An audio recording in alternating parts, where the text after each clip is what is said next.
Previously on Zeroloid. Oi, gits! Who wants to eat? Whoa!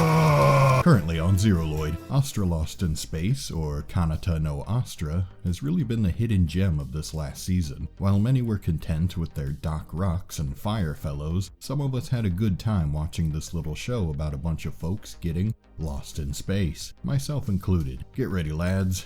And as usual, spoilers ahead. The opening scene features our favorite dingus Ares hurtling through the void and reflecting on how scary it is to be alone. Moments later, we see someone reaching for her, and the series' theme of interpersonal connection is officially established. Over the course of the first episode, the worst field trip ever happens, and everyone gets lost in space. So we now have a bunch of characters who are forced to work together to survive, but most of them have personal hang-ups that make forming new relationships difficult. One would expect all sorts of infighting and drama from a setup like this, and there is a little, but instead of the team's cohesion falling apart, through their experiences, they actually grow closer to each other. This is especially significant when we consider that a key component of the plot is that there's an assassin on board the ship, and the crew has to figure out which one of them it is. Instead of starting your bog standard witch hunt, the crew decides that their only chance for survival is to work together, regardless of the assassin's presence. This is the most important moment in the story thematically, as it humanizes every member of the team and dissolves any divisions among them that don't originate from their individual troubles. I found this to be a bold and beautiful direction for Astra. It's such an optimistic take on a normally cynical story type. Instead of relying on drama to keep itself afloat, Astra utilizes fun dialogue, humor, intriguing scenarios, and character interaction. There is a slight problem though.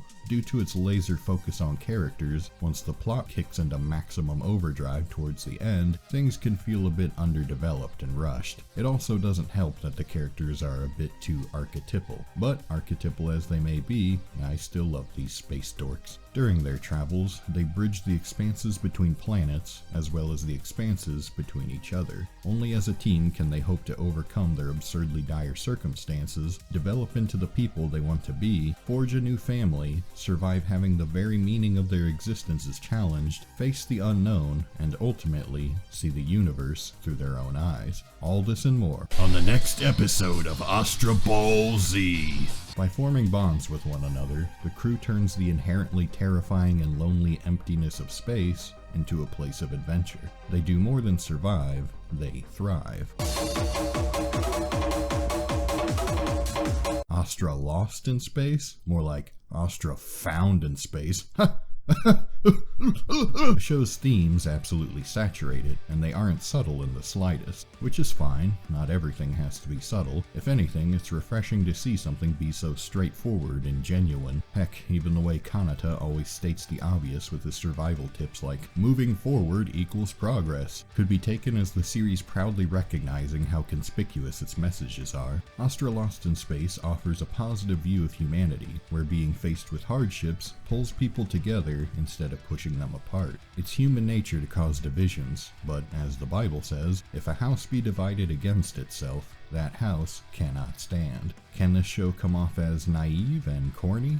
Sure, but the power of art is found in its ability to show things not as they are, but as they should be. Astra gives us an ideal to aspire to.